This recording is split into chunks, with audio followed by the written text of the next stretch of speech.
Boa noite. Neste trabalho, iremos desenvolver o tema desenvolvimento territorial no Brasil. O texto tem como ponto de partida uma análise sobre as 6 últimas décadas, levando em consideração o desenvolvimento regional.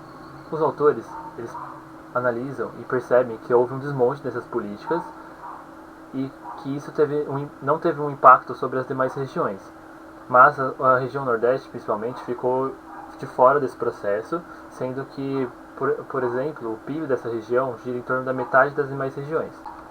Seguindo, vamos falar sobre um breve percurso histórico sobre o desenvolvimento regional no Brasil, para assim a gente poder explicar o que aconteceu com o Nordeste, por exemplo. O autor ele coloca um ponto de norteamento 1950, apesar de ter reconhecimento de que houveram outras políticas anteriores. Ele coloca como 1952 o ponto inicial, porque em 1952 Vargas criou o Banco do Nordeste. Sendo assim, foram possíveis novos financiamentos específicos para a região Nordeste e um desenvolvimento que antes não acontecia. Mais para frente, Juscelino Kubitschek e Celso Furtado entraram e desenvolveram isso nas outras regiões. Esses bancos funcionavam como um modo de atrair investidores do mercado privado para fazer com que eles investissem nessa região. Um dos mecanismos utilizados era a isenção fiscal e financeira. Era interesse desses bancos de financiamento fazer essas isenções para que o custo reduzisse e o mercado privado se sentisse incentivado a entrar nessas regiões. Mas é importante também ressaltar que o autor ele traz uma discussão sobre a política regional e uma política fiscal expansionista. Ao fazer essa comparação, o autor percebe que ao fazer uma política fiscal expansionista é muito mais eficaz do que fazer uma política de desenvolvimento regional, principalmente quando esse gasto fiscal é pautado em investimento em infraestrutura. Então, sendo assim, isso é importante para a gente analisar o quadro de 1970, que foi o período onde tivemos maior desenvolvimento regional, mas isso não se deu necessariamente por causa das políticas, os meios citados anteriormente, mas sim por causa do amplo aumento do gasto público nos projetos do primeiro e segundo PND. Porque nesses períodos tivemos um aumento drástico do investimento em infraestrutura, investimento público, e sendo assim tivemos um amplo crescimento regional e um amplo crescimento da economia brasileira como um todo. O desenvolvimento regional vinha muito bem durante a década de 1970, porém encontrou um problema em 1980. Devido a uma alta crise fiscal, foi necessário que o governo realizasse um ajuste fiscal naquele momento, reduzindo os gastos públicos. Sendo assim, tudo que tinha de despesa de fiscal ou despesa com políticas regionais foram diminuídas a um ponto que o desenvolvimento regional voltou a uma estaca muito baixa, deixando a desejar. Mais para frente, tivemos algumas expectativas de crescimento e um desenvolvimento regional maior, principalmente com o surgimento do Plano Real, que tinha algumas perspectivas de crescimento, passamos sobre a crise fiscal, resolvendo os problemas da inflação, por exemplo, porém a expectativa não foi concluída porque devido a uma alta liberalização da economia, altamente uma abertura forte do comércio brasileiro e também uma alta redução do gasto público. Sendo assim, as políticas fiscais só reduziram, então a expectativa não foi atingida, ainda mais foi piorada. Para falar do tópico 3, nas intenções de políticas nacionais do território, iremos utilizar duas tabelas. É importante também contextualizar que essas tabelas estão utilizadas num plano de governo do Lula, onde ele colocou o projeto PAC em circulação.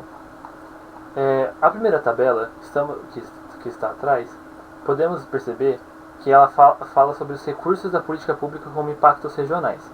A gente pode perceber que depois no governo Lula e após o PAC, houve uma transição sobre como era dado a questão do investimento nessas regiões. Podemos perceber que os fundos constitucionais de desembolsos tiveram uma redução de participação sobre os fundos totais, os recursos totais das regiões, e os programas sociais ganharam mais força, ou seja, houve uma transição de estratégia onde o governo Lula deixou de estar focando em investimento em infraestruturas nessas regiões e passou a investir no consumo das famílias, buscando um desenvolvimento regional. A segunda tabela fala sobre uma outra forma de analisar o impacto governamental sobre o desenvolvimento regional. Ele analisa através da óptica de transferências governamentais no ambiente federativo. A tabela mostra que O bem-estar das regiões aumentam após as transferências do ambiente federativo, ou seja, transferências para os municípios. Mas, infelizmente, a gente percebe que mesmo com a transferência, nas regiões menos desenvolvidas, como o Norte e no Nordeste, principalmente no Nordeste, o desenvolvimento após as transferências, o bem-estar dessas regiões após as transferências para os municípios, mesmo assim continua abaixo da média do que seriam das outras regiões. Sendo assim, a gente consegue perceber, ter uma conclusão de que essas políticas de transações não são eficazes para essas regiões menos desenvolvidas. Agora serão apresentadas algumas das trajetórias recentes de variáveis relevantes para o entendimento da questão regional, observando-se a dinâmica da população e da produção diante de decisões tomadas pelo governo federal entre 2000 e 2010. Assim como observado na tabela, temos uma tendência de esvaziamento nas regiões com ocupação econômica mais estabelecida, Nordeste, Sudeste e Sul. E, ao mesmo tempo, existe uma tendência de ocupação do Norte e Centro-Oeste, por serem fronteiras de recursos naturais. O crescimento dessas duas últimas regiões estão ligados à expansão da população nas capitais, crescimento do fluxo migratório e formação de cidades médias, que são as bases do agronegócio para exportação. Em relação ao crescimento do PIB por região, na década de 1990, o Centro-Oeste obteve um crescimento muito acima das demais regiões do país devido ao seu dinamismo no agronegócio mundial. Enquanto na década de 2000, alvos de política regional, as regiões de menor PIB per capita, Norte, Nordeste e Centro-Oeste, tiveram maiores taxas médias anuais de crescimento do que as regiões mais desenvolvidas Sul e Sudeste. Quanto à participação do PIB, entre as regiões menos desenvolvidas, o Centro-Oeste é a que apresenta maior crescimento na participação do produto nacional. Segundo o IBGE, entre 2000 e 2017, o Centro-Oeste estando entre os líderes da produção nacional de milho, cana-de-açúcar, algodão e sorgo.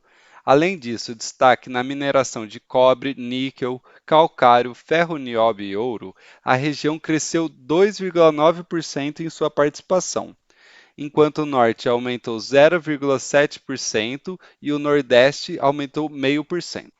O IDHM, no qual são considerados os níveis de renda, longevidade e educação, é um instrumento utilizado para a compreensão das desigualdades regionais do Brasil. Tanto em 2000 como em 2010, Norte e Nordeste apresentaram um menor IDHM, porém mostraram um crescimento superior à média nacional.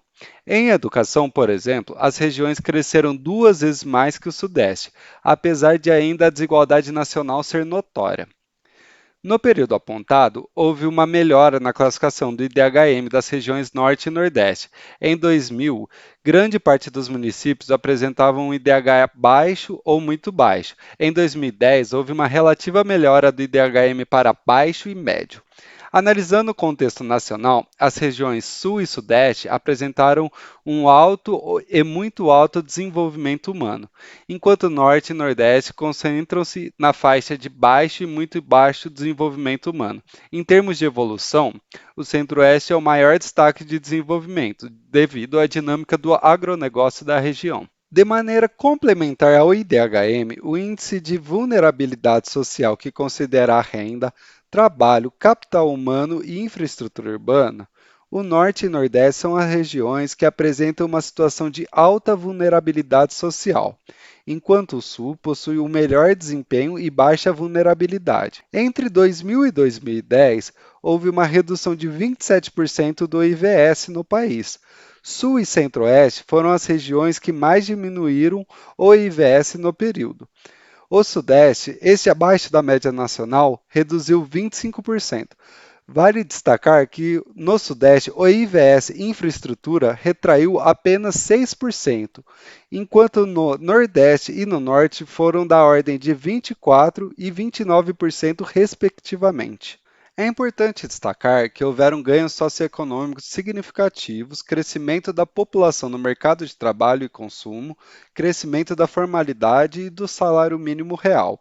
A população e riqueza continuam concentradas nas metrópoles e grandes centros urbanos, apesar de a participação estar diminuindo, e cidades menos desenvolvidas têm mostrado crescimento mais acelerado. O Centro-Oeste tem se destacado pela expansão agrícola, principalmente a soja, que é acompanhada pelo crescimento populacional em algumas cidades. Outro destaque é a política de interiorização das universidades e institutos federais, que permitiram grande entrada de recursos públicos e desenvolvimento urbano nas cidades médias. Vou iniciar minha apresentação com o seguinte questionamento: como fortalecer o papel da PNDR no contexto das políticas nacionais? Bem, para responder essa pergunta, traremos um conjunto de apontamentos e sugestões para uma revisão e melhoria da capacidade institucional do governo federal em políticas de desenvolvimento territorial. Economia nacional em cenário recessivo. O momento econômico em 2015 e 2016 aponta para um clima de contenção de gastos governamentais e trajetória recessiva da economia nacional. Nesse contexto, os volumes de recursos dos investimentos públicos tendem a diminuir consideravelmente. Se os gastos sociais puderem ser mantidos, parte da renda regional poderá ser preservada. Contudo, com a redução dos gastos destinados ao investimento empresarial, tenderá a diminuir a taxa geral de investimento nas regiões de menor desenvolvimento, com repercussões negativas sobre a trajetória de crescimento. A busca por um maior equilíbrio regional deve fazer parte dos objetivos da construção de um novo pacto federativo no país, já que as fortes distorções existentes na captação e na distribuição de recursos fiscais criam impactos perversos na possibilidade de uma ação pública coordenada e cooperativa, com o objetivo de redução das desigualdades sociais e regionais persistentes no país. Coordenação e articulação federativa. A renovação e aprimoramento do processo de planejamento, orçamento e gestão são, portanto, essenciais e consequentes na conformação desse novo pacto federativo. Os municípios padecem de uma visão orgânica e sistêmica do território. Portanto, a coordenação e cooperação intermunicipal tornam-se fundamentais. O papel dos estados assume caráter central, como agente federativo intermediário, para a organização espacial multimunicipal que compõe o território sob sua responsabilidade exclusiva. Finalmente, a União deve se agregar aos demais entes federativos numa ação pública conjunta, potencializando as ações públicas compartilhadas para um desenvolvimento regional equilibrado. Entende-se que a atual crise ocorre devido a um problema estrutural que combina a insuficiência de recursos fiscais com a crítica sobre o papel central do setor público no desenvolvimento nacional. A questão estrutural remete a um contexto histórico nacional, que combina uma forte concentração da atividade econômica e dos recursos financeiros com uma enorme desigualdade socioeconômica. Compreende-se que o mercado privado é incapaz de resolver sozinho essa contradição. Logo, o setor público deve assumir o papel proeminente na compatibilização entre crescimento econômico e redução das desigualdades sociais e regionais. Desafio da mudança estrutural. Para conter ou reduzir a magnitude das saídas de renda de uma região pobre para uma rica, os governos devem buscar a coordenação de políticas com vistas a 1. Capturar recursos de políticas redistributivas, originalmente destinadas à melhoria do bem-estar de população pobres, para que, uma vez gastos pela população, sejam mais intensamente transformados em investimentos nas próprias regiões recebedoras. 2. Canalizar recursos para o investimento nas regiões de menor desenvolvimento, para a ampliação da dotação geral de infraestrutura que permita o aumento da competitividade regional. 3. Induzir estratégias de desenvolvimento que maximizem os recursos conjuntos de investimento dos governos central e subnacionais. 4. Utilizar os recursos explícitos da política regional de maneira que sejam aditivos, evitando financiar atividades que seriam financiadas de qualquer forma. Conclusão. Enfatiza-se que a tarefa de criar pontes da política regional com as políticas nacionais não pode ser enfrentada exclusivamente pelo Ministério de Desenvolvimento Regional. Pelo contrário, deverá ser exercício do governo central aumentar a compreensão do significado e do impacto que as diversas políticas setoriais nacionais têm sobre o desenvolvimento das regiões. Por fim, não seria demasiado afirmar que um grande desafio para a PNDR, no horizonte próximo, caracterizado por maiores restrições de recursos, tende a ser o de incorporar em suas estratégias a escolha, sempre difícil, mas tanto mais relevante em um momento de crise como o atual, de prioridades quanto a questões, enfrentamentos e soluções mais relevantes.